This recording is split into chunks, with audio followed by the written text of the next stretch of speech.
오늘 우리가 함께 찾고 나눌 말씀은 구약성경 레위기 17장 11절 말씀입니다. 네, 다 찾으셨으면 우리 한 목소리로 말씀을 읽도록 하겠습니다. 육체의 생명은 피에 있나니 내가 이 피를 너희에게 주어 제단 위에 뿌려 너희의 생명을 위하여 속죄하게 하였나니 생명이 피에 있으므로 피가 죄를 속하느니라. 아멘. 오늘 우리가 함께 나눌 말씀은 레위기 말씀인데요, 십자가로 완성된 율법의 그림자라는 이런 제목으로 우리가 함께 이 레위기 말씀을 나누어 보도록 하겠습니다. 특히 우리가 레위기를 읽을 때마다 참 레위기가 어렵다, 레위기가 힘들다, 그죠? 재미없다, 이런 이제 이야기들을 많이 합니다.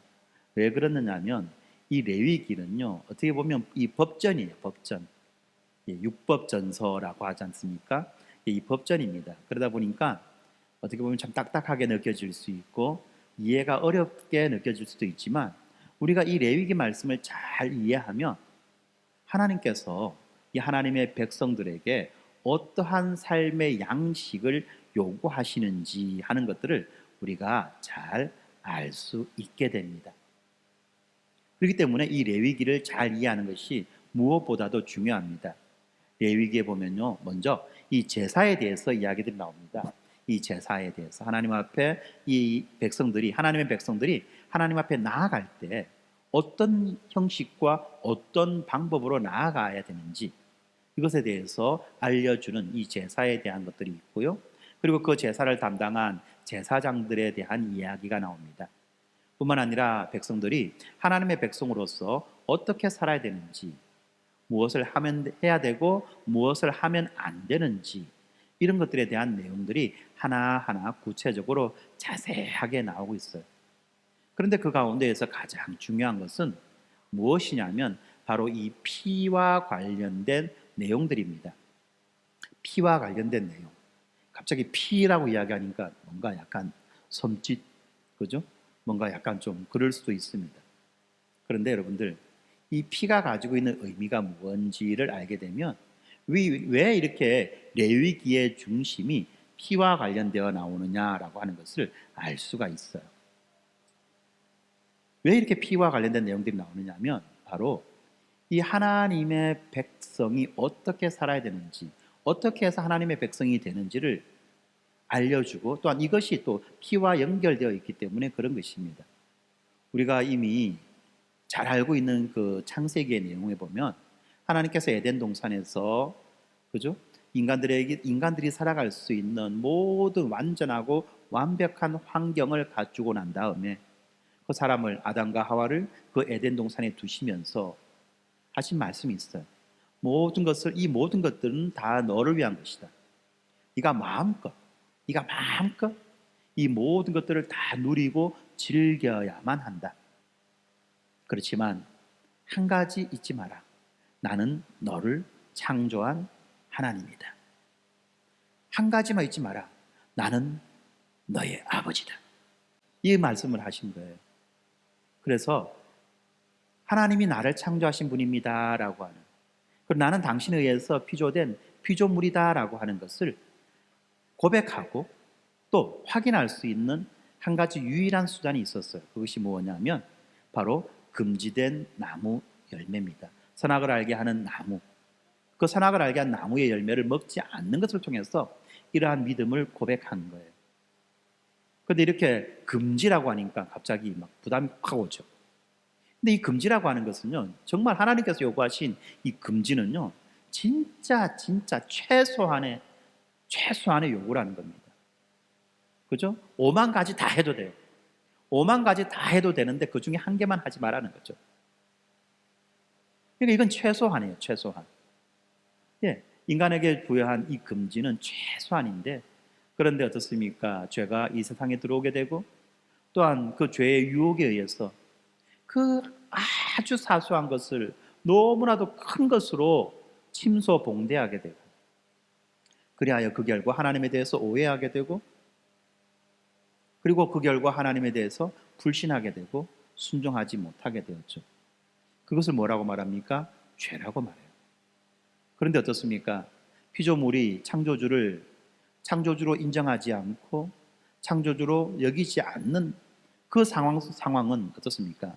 피조물이 더 이상 존재할 수가 없는 상황이 되어버린 것이죠. 피조물이 더 이상 존재할 수 없는 상황이 된 거예요. 왜요?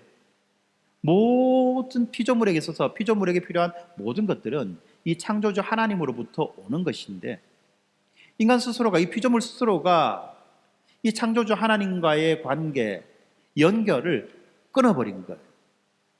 지 발등 지가 찍은 거예요. 지가 걸터 앉아있는 그 나무 가지를 자기 스스로 톱으로 잘라버린 거예요. 그럼 어떻게 되나요? 지 발등 지가 찍으면 발등이 깨져서 아프겠죠. 자기가 앉아있는 그 나무 가지를 톱으로 잘라버리면 나무가 자빠집니까? 지가 떨어집니까? 그렇죠. 예, 그런 짓을 한 거예요. 그렇게 창조주로부터 전해지는 온갖 풍요함과 풍성함과 충만함이 단절된 겁니다. 끊어진 거예요. 그러니까 더 이상 피조물은 어떻습니까? 유한한 존재가 될 수밖에 없는 것이고, 결국은 그 피조물은 이 죽음이라고 하는 그 유한함의 끝이죠. 그 유한함의 끝을 맞이할 수밖에 없게 된 것입니다. 이것이 죄가 가져온 참 참혹하고 비참한 결과입니다. 그때부터 인간의 모든 불행은 시작되었고 하나님과 영원한 이 간격들이 생긴 거예요. 그런데 하나님 어떻습니까? 이런 인간들을 그냥 내버려 두시지 않으시죠? 어쨌든지 간에 다시 한 번 더 회복시키기 위해서 하나님은 몸부림칩니다. 수단과 방법을 가리지 않고 어쨌든지 이 인간들, 타락하고 이 죽어가는 이 인간들을 다시 한 번 더 어떻게 해보려고 하나님은 그렇게 몸부림치는 거예요. 왜 그렇습니까? 하나님이 창조주이시기 때문에, 하나님으로서, 이 창조주로서 자기의 최선을 다하고 책임을 감당하는 것입니다. 그래서 하나님께서 제시하시는 방식이 뭡니까? 바로 이렇게 레위기에 나타난 이러한 방식이라는 거예요. 레위기에 나타난 이러한 방식, 어떤 방식입니까? 제사제도와 제사제도를 통해서 하나님 앞에 나아가는 것, 그래서 하나님이 주시는 은혜를 받아 누릴 수 있게 해주는 것, 뿐만 아니라 구별되는 하나님의 백성으로서 이 땅 가운데에서 살아가는 것, 이러한 삶의 방식들을 레위기에서 규정해 줍니다. 그런데 우리가 한 가지 더 알아야 되는 것은 이 레위기에서 규정해 주는 이 모든 것들은 또 하나의 그림자라는 거예요. 이것이 전부가 아니라는 겁니다. 이것은 장차 나타날 완전한 것의 그림자로 제시된 거예요. 그런데 어떤 사람들은 단지 이 레위기의 구절들만 보고 이 구절이 전부인 것처럼, 리얼한 것인 것처럼 그렇게 살아가려고 하는 사람들도 있지요. 이거는 뭡니까? 그림자만 보고 실체를 보지 못하는 거예요. 바로 그러한 그림자로서 우리에게 이 레위기의 내용을 주셨습니다. 그리고 그 그림자의 핵심에는 무엇이 있느냐? 바로 피가 있어요. 피가. 왜요? 이 피야말로 생명을 상징하는 것이, 의미하는 것이고, 이 피야말로 인간이 범했던 그 죄의 문제를 해결할 수 있는 유일한 방식이 되기 때문에 그렇다는 것입니다. 하나님이 하나님이 이 아담과 하와에게 말씀하셨을 때 어떻게 말씀하십니까? 다 먹어도 되는데 한 개만 먹지 마라. 이것을 먹는 날에는, 다시 말하면 하나님의 그 말씀을 어기는 날에는, 불순종하는 날에는, 하나님과 체결한 그 약속을 어기는 날에는 어떻다? 죽는다. 죽는다는 거예요. 죽는다는 건 뭡니까? 생명이 끝장나는 거예요. 생명이 끝난다는 겁니다. 그렇게 유한한 생명, 끝장난 생명을 다시 한 번 더 돌이켜서 영원한 생명으로 만들어주시는 것이 바로 하나님의 목적 아니겠습니까? 바로 그 생명의 문제를 처리하기 위해서 필요한 것이 뭐죠? 피라는 겁니다. 왜요? 피가 바로 이 생명을 의미하는 것이기 때문에 그렇습니다. 바로 그 내용이 오늘 우리가 보고 있는 레위기 17장 11절 말씀이죠. 육체의 생명은 피에 있나니, 생명과 피를 연결하죠. 육체의 생명은 피에 있나니 내가 이 피를 너희에게 주어 제단 위에 뿌려 너희의 생명을 위하여 속죄하게 하였나니 생명이 피에 있으므로 피가 죄를 속하느니라 라고 말하는 겁니다. 그렇습니다. 반드시 죽는다라고 말씀하셨을 때 그 죽음의 문제는 오로지 이 생명만이 해결할 수 있는 거죠. 생명이 생명을 살릴 수 있는 것입니다. 그래서 한 범죄한 인간의 죄인, 한 범죄한 인간, 그 인간의 생명을 회복시키기 위해서는 반드시 다른 생명이 필요하다는 것입니다. 이러한 측면에서 이 생명과 피가 연결되는 지점이 있는 것입니다. 자, 그런데 어떻습니까? 이 피라고 생각하면 우리는 이 피에 대해서 다양한 의미를 가집니다. 피에 대한 여러 가지 말들이 있습니다. 어떤 말들이 있죠? 피는 물보다 진하다. 그죠? 피는 물보다 진하다. 또 뭐라고 말합니까? 피부치라고 하는 말도 있습니다. 피부치. 피부치가 뭐죠? 피가 붙어 있다는 거예요. 부치. 피가 붙어 있다는 겁니다. 나랑 피가 붙어 있다. 누굽니까? 가장 직접적인 게 자식이에요. 자식. 그래서 자식을 피부치다라고 말해요. 나의 피부치. 나와 함께 생명을 공유하는 자다라고 말하는 겁니다. 나와 함께 생명을 공유하는 자다. 이렇게 피라고 하는 것은요, 그야말로 뗄래야 뗄 수 없는 관계, 정말 가깝고 친밀하고 소중한 그런 관계를 말하는 거죠. 그렇기 때문에 이 피에 대해서 누군가가 말한다면 그것은 단순한 어떤 그런 체액에 대한 이야기가 아니에요. 체액, 우리 몸에서 나오는 여러 가지 많은 액체들이 있죠. 그런 체액에 대한 이야기가 아니라는 것입니다. 특별히 이 피라고 하는 것은 어떤 단순한 어떤 이 생물학적인 요소를 넘어서 우리 일상의 어떤 그런 이 말들 속에서도 아주 중요한 의미가 있지만, 특별히 성경에서도 아주 중요한 영적인 의미를 가지고 있습니다. 구약시대 이스라엘 백성들은 어떻습니까? 죄를 지을 때마다 이 동물을 잡아서 그 동물의 피를 흘려야만 했습니다. 왜 그렇죠? 왜 그렇습니까?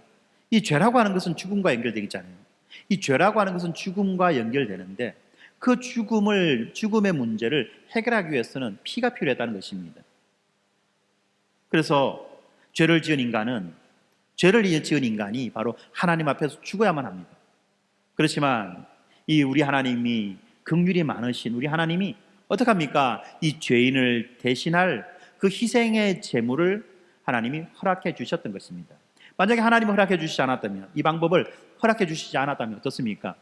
인간들은 다 죽어요. 하나님의 백성 되면 바로 죽는 거예요. 그냥 하나님의 백성 되었습니다. 와, 기쁘다, 좋다. 너 죄 지었네, 죽어. 네 죄 지었네, 죽어. 너 죄 지었네, 죽어. 지나면 다 죽은 거예요. 이러면 어떻게 하나님 백성, 무서워서 하나님 백성 될 수 있겠습니까? 그죠? 예. 그래서 하나님은 어떻습니까? 이 생명을 대신할 그런 희생의 제물을 허락하신 겁니다. 그런데 이 제사가 우리가 알고 있듯이 어떻습니까? 완전한 해결책이 아니라는 거예요. 이 동물의 피로는 인간의 죄를 영원히 해결할 수가 없었기 때문에 어떻죠? 매년 또 매회 이 속죄의 제사를 반복해야만 했습니다. 인간이 특별한 어떤 죄를 범했을 때 하나님 앞에 나아가서 이 속죄의 제사, 이 죄를 해결하는 그 제사를 드려야만 했을 뿐만 아니라 이스라엘 전체 백성이 1년에 한 번 반드시 의무적으로 이 속죄의 제사를 하나님 앞에 드려야만 했던 거죠. 그런데 이런 것들은 뭡니까? 단순한 종교의식이 아니라는 거예요. 이것은 바로 예수 그리스도께서 십자가에서 이루실 완전한 희생, 그것을 예고하는 그림자라는 것. 이것은 이미 우리가 구속사를 배웠기 때문에 알고 있을 것입니다. 예. 그렇다면 이 예수님의 피가 우리의 삶과 어떤 상관이 있을까요? 그걸 한번 알아보겠습니다. 진짜 우리가 일터에서, 우리 가정에서, 또 여러 가지 많은 인간관계 속에서 지치고 피곤한 우리들에게 이 피가 도대체 어떤 의미가 있겠냐는 겁니다. 예수님의 피가 오늘을 살아가는 나에게는 어떠한 변화와 어떠한 소망을 줄 수 있을까 하는 것을 오늘 우리가 함께 살펴보자는 겁니다. 우리는 이 세 가지 관점에서 이러한 내용들을 살펴볼 거예요. 첫째는 이 구속사적인 관점입니다. 구속사적 관점. 구속사라는 것은 무엇입니까? 하나님께서 인류를 구원하기 위하여서 계획하고 실행했던 그 역사, 이것이 바로 구속사라는 거죠. 그리고 이 구속사의 목적은 무엇입니까? 하나님 나라의 회복이요, 하나님 나라의 완성이라는 것입니다. 바로 이 구속사적 관점에서 이 구약의 제사가 예수님을 통해서 어떻게 완성되어졌느냐 하는 것을 한번 살펴볼 거예요. 그리고 두 번째는 이 언약의 관점에서 예수님의 피가 우리와의 관계를 어떻게 회복해 주느냐라고 하는 것을 살펴볼 겁니다. 언약이 뭐죠? 언약이라고 하는 것은 피로 맺은 약속이다라고 말할 수 있고요. 또한 하나님이 자기의 백성과 관계를 맺는 방식이 바로 언약이다라고 말할 수 있어요. 제가 지금 중요한 말을 두 가지 했습니다. 하나는 언약은 피로 맺은 관계다, 피로 맺은 약속이다라는 말을 했고요. 또 하나는 하나님이 자기의 백성과 관계를 맺는 방식이다라는 말을 했습니다. 이것이 언약인데 이 언약의 목적은 뭐냐? 바로 하나님과 화목하게 되는 거예요. 하나님과 더불어 화목하게 되는 것. 하나님 우리에게 주신 약속이 뭡니까? 복입니다. 뭐 이런 이야기 합니다. 그죠? 내가 원하는 거 약속해 주셨어요 라고 말합니다. 그런데 복이라는 것, 내가 원하는 것이라는 것, 이것들도 틀린 말도 아니지만 그러나 그것은 뭡니까? 이 하나님이 함께 하심에 대한 그림자라는 겁니다. 복 중에 가장 좋은, 가장 최고의 복, 완전한 복, 이게 뭐죠? 바로 하나님이 함께 하신다는 거예요. 이 말을 아직 깨닫지 못하신다면 복음의 기초를 공부하시면 충분히 알 수 있습니다. 네, 바로 이렇게 하나님이 함께 하신다는 것이 우리에게 있어서 가장 큰 복인데요. 이것을 어떻게 우리가 믿을 수 있느냐? 하나님이 약속하셨기 때문에 믿을 수 있는 거예요. 그것이 뭡니까? 바로 언약이라는 겁니다. 그럴 때 이제 우리는 이 예수님의 피를 통해서 예수님의 그 피가 하나님과 우리와의 관계를 어떻게 회복시키는가? 다시 말하면 하나님이 우리와 어떻게 함께 하실 수 있는가라고 하는 그런 지점에서 우리가 설명이 필요하다는 겁니다. 그리고 세 번째로는 이 하나님 나라의 관점인데요. 하나님 나라의 관점. 다시 말하면 하나님의 그 창조의 목적, 하나님의 구원의 목적인 이 하나님의 나라.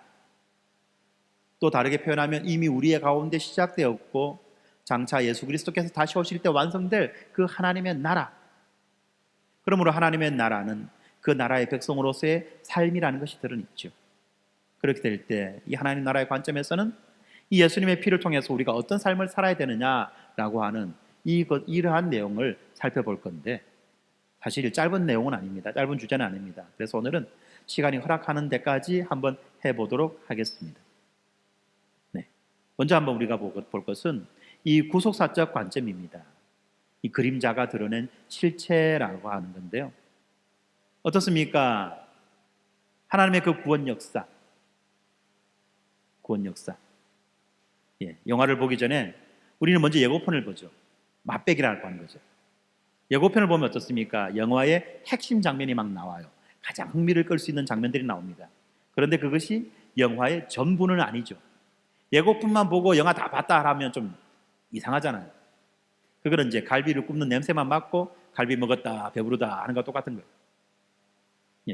마찬가지입니다. 이 구약의 제사제도, 이것도 또한 단순한 어떤 종교의식이 아니라 바로 이 예수 그리스도의 그 십자가 죽으심을 보여주는 예고편이라는 거예요. 레위기를 보면요, 하나님께서는 이 이스라엘 백성들에게 다양한 제사를 명령하십니다. 흔히 말하는 5대 제사가 있어요. 이 5대 제사 뭐죠? 번제, 소제, 화목제, 속죄제, 속건제. 모르셔도 됩니다. 괜찮습니다. 하여튼 많은 다양한 제사가 있었다라는 것 정도만 알면 돼요. 예, 그런데 이 각각의 제사는 어떻죠? 하나님과 인간 사이의 그 관계를 회복하는 아주 중요한 역할을 하는 것입니다. 특별히 그 가운데 번제라는 건 뭐냐면 이 동물을 태우는 거예요. 짐승을 죽여서 가죽을 벗기고 내장을 다 긁어내고 그리고 토막을 칩니다. 그리고 이렇게 토막 친 것들을 다 불에 태웁니다. 이렇게 동물을 불에 태워서 하나님께 온전히 드리는 제사가 번제입니다. 이것은 뭐죠? 완전한 헌신과 충성을 의미합니다. 예수님께서는 이 하나님의 뜻을 이루기 위해서 자신을 온전히 드린 그런 모습과 연결된다는 것입니다. 예수님의 그 완전한 순종, 이것이 바로 번제와 연결되는 거죠. 에베소서 5장 2절에 보니까 그리스도께서 우리를 사랑하사 향기로운 제물과 희생 제물로 하나님께 자신을 드렸다라고 그렇게 말씀합니다. 여기에서 향기로운 제물과 희생 제물로 하나님께 자신을 드렸다는 것이 바로 번제를 말하는 거죠. 그리고 속죄제가 있습니다. 속죄제. 이것은 뭐죠? 죄의 용서를 위해서 드리는 제사입니다. 죄의 용서를 드리기 위해서. 예수님이 우리의 죄를 대신 지시고 십자가에서 죽으심으로 우리들의 죄가 완전히 용서받게 된 거죠. 바로 이것을 의미하는 거죠. 고린도후서 5장 21절에 보니까 그가 죄를 알지 못하신 이를 우리를 위하여 죄로 삼으셨다라고 말합니다. 그가라고 할 때 이 그는 하나님이죠. 하나님이 죄를 알지 못하신 이 누굽니까? 예수 그리스도. 죄와 전혀 상관없는, 죄와 완전히 무관계한, 아무 관계없는 바로 그 예수 그리스도를 우리를 위하여서 죄로 삼으셨다. 우리의 죄를 대신 담당하기 위하여서 예수님을 죄인 취급하셨다는 거죠. 이게 바로 예수님이 속죄제로 드려진 것입니다. 속죄 제사의 제물로 드려지신 것이죠. 또한 화목제가 있습니다. 화목제는 뭐죠? 이 하나님과의 관계를 회복하는, 하나님과의 관계 회복이 상징되는 바로 그 제사입니다. 우리 예수님의 희생으로 말미암아서 우리는 하나님과 다시 한 번 더 친밀한 교제를 누리게 되었습니다. 어떻게요? 죄에 대한 하나님의 진노를 예수님이 다 받으셨잖아요. 그리고 이제 하나님은 우리를 죄인으로 보시는 것이 아니라 이제 우리를 의인으로, 의롭다고 그렇게 인정해 주신 거예요. 하나님이 이제 우리를 의롭다고 인정해 주셨기 때문에 이제 의인으로서 우리는 하나님과의 새로운 관계 속으로 들어갈 수 있게 된 것입니다. 그래야 이제 화목제가 화목하게 된 겁니다. 로마서 5장 1절에 보니까 우리가 믿음으로 의롭다 하심을 받아 하나님과 화평을 누린다라고 말하죠. 이게 뭡니까? 이신칭의. 그리고 이신칭의의 결과로 하나님과 화평을 누리는 거죠. 바로 이렇게 이 구약에 나와 있는 이런 제사들은 다 예수 그리스도의 그 사역을 보여주는 것이고 예수 그리스도의 그 십자가 죽으심을 통해서 이 제사가 완성되는 것입니다. 그런데 구약 시대에는 어떻습니까? 이러한 이 그림자로서의 예수 그리스도 십자가의 그림자로서의 제사를 드리지만 이 제사는 그림자이기 때문에 완전한 해결책이 될 수 없었던 것입니다. 그렇기 때문에 구약의 제사는 매년 반복되어야만 했습니다. 아까도 말씀드렸지만 이 동물의 피로서는 인간의 죄가 영원히 해결될 수 없었기 때문에 그렇다는 거예요. 그러면 어떤 사람은 말합니다. 이러면은 이거는 필요 없는 거 아닙니까? 굳이 이렇게 하지 말고 예수님이 그때 바로 왔으면 안 돼요? 라고 말하는 사람도 있습니다. 물론 그때 예수님이 오셔서 무슨 일을 하셨어도 되겠죠. 그러나 어떻습니까? 하나님은 그런 방식으로 문제를 해결하지 않는 거예요. 과정과 절차가 있다는 겁니다. 우리 인생도 마찬가지 아닙니까? 우리가 구원받았습니다, 끝났습니다가 아니잖아요. 우리가 예수 믿고 구원받았습니다, 그러면 끝, 바로 천국 가자. 데리고 가면 될 건데 안 데리고 가잖아요. 그래서 우리는 이 땅을 살아야 됩니다. 왜 그렇습니까? 그 구원에 이르는 과정이 있다는 거예요. 절차가 있다는 겁니다. 그리고 이 과정과 절차는 완성된 그것을 더 풍성하게 드러내 준다는 것입니다. 드러내 준다는 거예요. 과정이 있어야 돼요. 과정이. 결과만 있으면 안 된다는 겁니다. 이 과정 때문에 결과가 더 풍성하고 더 아름답고 더 가치가 있는 것 아니겠습니까? 바로 그러한 이유로 하나님은 이 예수 그리스도를 미리 보여주시기 위해서 이러한 그림자를 먼저 보여주신 것입니다.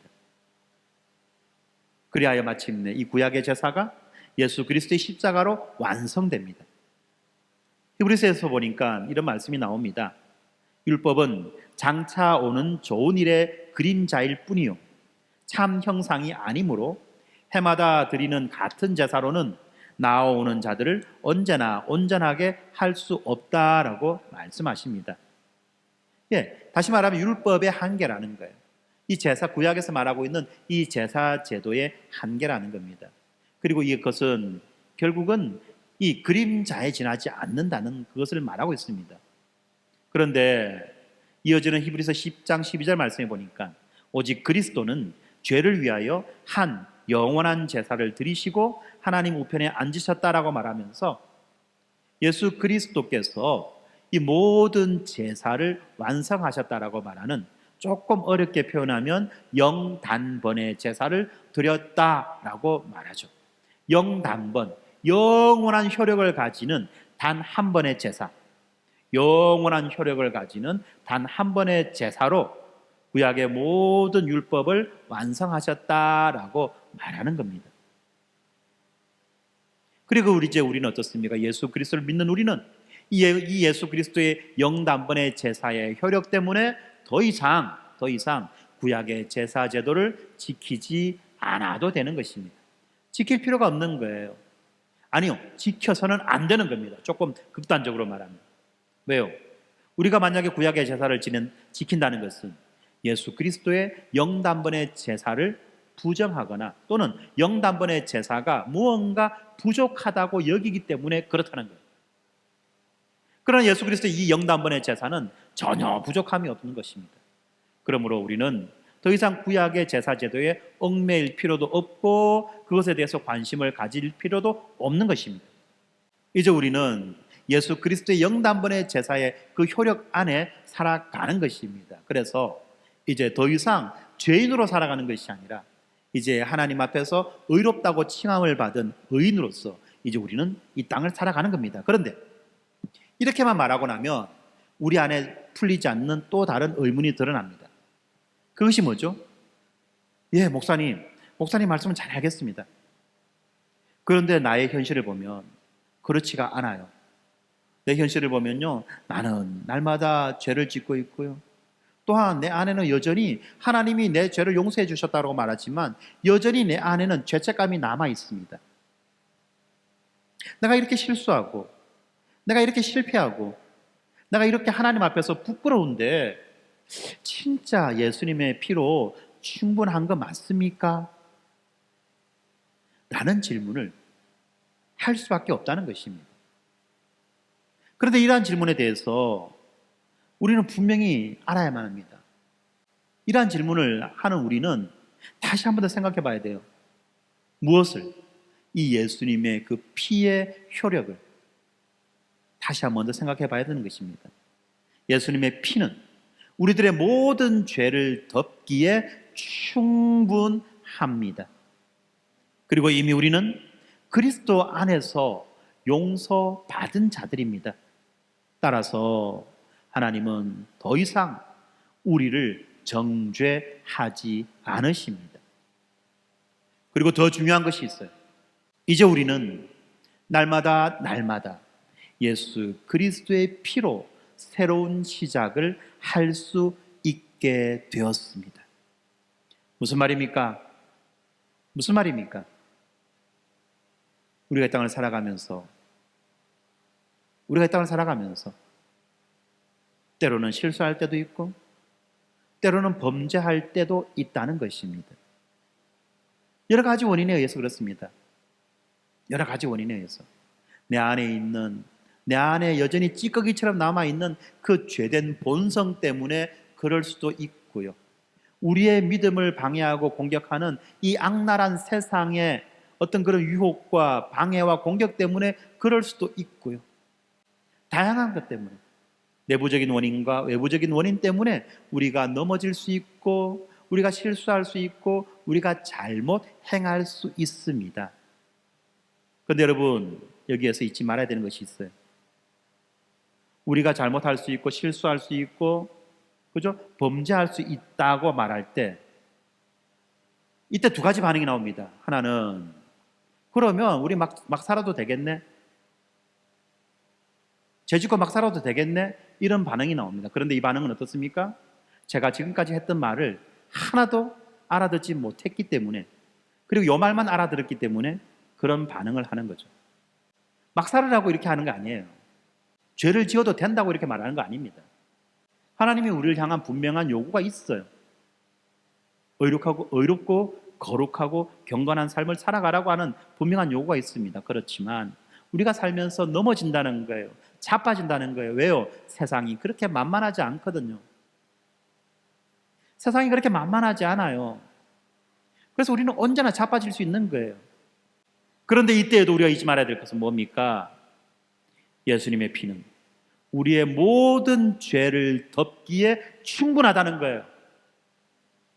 예수님의 죄는 우리의 모든 죄를 덮기에 충분하다는 것입니다. 그러므로 우리가 우리의 잘못을 인정하고 고백하고 돌이킨다면 예수님은 우리의 죄를 용서해 줄까요? 안 해줄까요? 용서해 줄까요? 안 해줄까요? 목사님처럼 네 하는 거 보고 해줄게. 그러겠습니까? 그게 아니라는 거예요. 예, 우리가 우리의 죄를 인정하고 고백하면 예수님이 인정해 주십니다. 몇 번 해줄까요? 몇 번 용서해 줄까요? 한 10번쯤? 한 100번쯤? 몇 번쯤 용서해 줄까요? 한 500번쯤 말하고 싶은데 벼룩이 낯짝이 있지 500번까지 뭐 이런 느낌이 듭니까? 예수님이 베드로에게 뭐라고 말씀하셨습니까? 그래, 네 잘했는데 몇 번씩 용서해 주라? 7번씩 70번. 그죠? 7번씩 70번 용서해 주라는 거예요. 어떤 학자는 이렇게 말하죠. 그 7번씩 70번이라고 하는 이 477, 49, 490번이라고 하는 이 용서의 숫자가 우리가 범하는 버라이어티한 이 죄의 어떤 용서의 숫자가 아니라 동일한 범죄에 대해서 그렇게 용서하는 거다. 그러면 우리가 지을 수 있는 죄가 몇 가지쯤 될까요? 한 5가지? 10가지? 좀 될까요? 우리가 범하는 이 죄의 종류를 딱 세분해서 나눠보면 진짜 5만 가지쯤 나올 겁니다. 이 5만 가지 우리의 죄를 예수님은 7번씩 70번도 용서해 주신다는 겁니다. 7번씩 70번만 용서해 줄까요? 700번은 용서가 안 될까요? 여러분, 이것이 뭡니까? 예수님의 피의 능력이라는 겁니다. 우리가 범죄할 수 있어요. 그런데 이 범죄함을 하나님 앞에 인정하고 고백하고 가슴 아파하며 회개하고 돌이킬 때 하나님은 우리의 죄를 용서해 주십니다. 무엇 때문에? 예수 그리스도의 그 피의 공로 때문에. 그래서 로마서 8장 1절에서 이렇게 말합니다. 그러므로 이제 그리스도 예수 안에 있는 자에게는 결코 정죄함이 없나니. 아멘. 그렇습니다. 그래서 여러분들이 만약에 지금 여러 가지 실수와 또 실패로 인해서 어떤 죄책감에 그렇게 사로잡혀 있다 한다면 이 말씀을 여러분들은 꼭 기억하시기 바랍니다. 여러분은 더 이상 이 율법 아래에 있지 않습니다. 여러분은 그리스도 안에 있습니다. 그렇기 때문에 예수 그리스도의 십자가는 단순한 사건이 아니라 바로 우리를 죄로부터 자유롭게 해주는 그 능력이 된다는 사실을 우리는 분명히 기억해야만 합니다. 그러므로 우리는 오늘도 예수 그리스도의 그 능력 안에서 담대하게 살아갈 수 있게 되는 것입니다. 바로 이것이 이 레위기에 나오는 많은 율법의 이야기들, 제사의 이야기들이 보여주는 핵심이라는 겁니다. 이 레위기에 나오는 수많은 제사의 이야기와 율법의 이야기들이 가리키는 달이라는 거예요. 그러므로 우리는 율법이 가리키는 달을 봐야 됩니까? 그 달을 가리키는 손가락을 봐야 됩니까? 뭘 봐야 되죠? 달을 봐야 됩니까? 손가락을 봐야 됩니까? 어떤 사람은 손가락, 달을 봐야 되죠, 그렇죠? 율법이 가리키는 달을 보는 거예요. 그 손가락을 보는 것이 아니라 그런 관점과 안목으로 우리가 레위기를 읽으면 참 좋겠다는 것입니다. 제가 3가지를 한다고 했는데 그 3가지 중에서 1가지 했는데 지금 시간이 다 됐어요. 2가지를 더 하고 싶은데 마음은 굴뚝 같으나, 그죠? 오늘 예배가 우리의 마지막 예배가 아니라는 걸 제가 알기 때문에, 예전에는 제가 마지막 예배인 줄 알았어요. 근데 이제 저도 조금 이제 여유가 생겼는지 게을러졌는지 모르지만 오늘 예배가 마지막 예배라는 건 예배가 아니라는 걸 알기 때문에 오늘은 여기까지만 하도록 하겠습니다. 이제 말씀 맺겠습니다. 우리가 이 구속사적 관점에서 이 구약의 제사를 볼 때요, 이 구약의 제사는 단순한 의식이 아닙니다. 이것은 예수 그리스도의 그 십자가 죽으심을 예표하는 그림자라는 거예요. 동물의 피로는 이 죄를 완전하게 해결할 수 없었습니다. 그런데 예수님은 이 단번에 영원한 속죄를 이루셨습니다. 그래서 예수님의 그 제사를 영단번 제사다라고 말하는 거죠. 그렇기 때문에 우리는 더 이상 어떤 죄책감에 묶여 있을 필요가 없습니다. 물론 그렇다고 해서 마음대로 죄를 반복해서 지어도 된다라고 말하는 건 아니에요. 그러나 우리가 살아가는 과정 가운데 삶 속에서 죄를 지을 때가 있다는 겁니다. 여러분들 조심하세요. 죄를 지을 수밖에 없다는 건 아닙니다. 이 말 우리 잘 조심하셔야 됩니다. 많은 사람들이 기도할 때 죄를 지을 수밖에 없는 죄인이 하나님 앞에 나왔습니다 라고 말하면 안 돼요. 왜요? 죄를 지을 수밖에 없다는 것은 여전히 죄의 노예 상태에 있다는 거예요. 그것은 뭡니까? 예수의 그 십자가의 그 구원을 부정하는 것입니다. 예수님 앞에 나와서 기도하는 내가 누굽니까? 예수 그리스도의 그 십자가를 믿고 더 이상 죄가 나의 주인이 아니라 죄로부터 해방되어서 예수 그리스도의 백성, 예수 그리스도와 연합되어서 하나님의 백성으로 살아가는 자 아닙니까? 죄가 주인이 아니라 하나님이 나의 주인인 거예요. 그러므로 우리는 더 이상 죄를 지을 수밖에 없는 죄인이라는 말을 하면 안 돼요. 그거는 아직도 나는 사단이 나의 주님입니다라고 말하는 것과 마찬가지입니다. 그럼 뭡니까? 이제 우리는 죄를 지을 수밖에 없는 자가 아니라 죄를 지을 수도 있고 죄를 짓지 않을 수도 있는 자가 된 거예요. 또 다르게 표현하면 죄와 맞서 싸울 수 있는 자가 된 겁니다. 말 잘 들으세요. 잘 구분하세요. 죄와 맞서 싸울 수 있는 자는 반드시 죄와 싸워서 승리합니까? 그렇지 않습니까?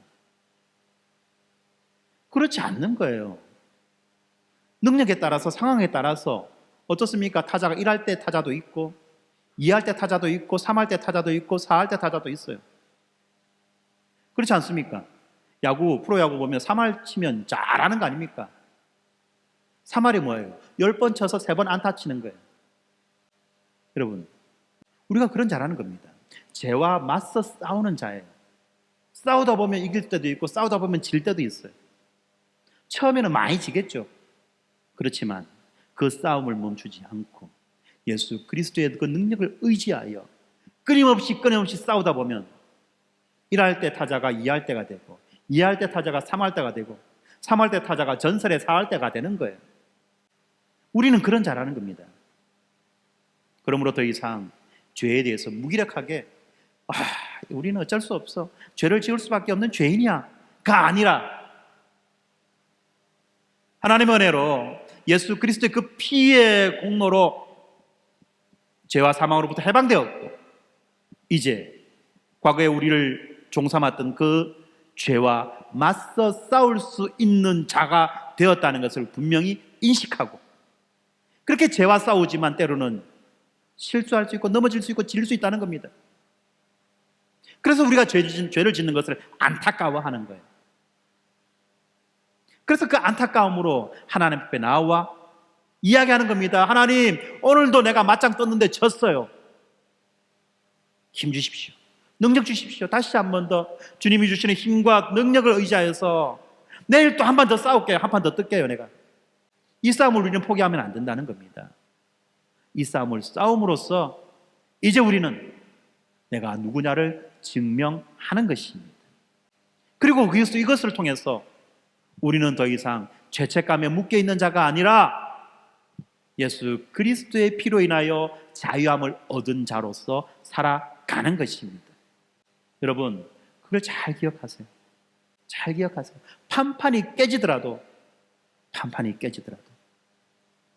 나는 이미 예수 그리스도의 그 영단번의 제사로 자유함을 얻은 자라는 것을 기억하고 그 싸움을 멈추지 않기를 주님의 이름으로 축원합니다. 기도하겠습니다. 고마우신 아버지 하나님, 감사합니다. 오늘 우리들에게 이 레위기 말씀을 통해서 피에 대해서 생각하게 하신 것 감사합니다.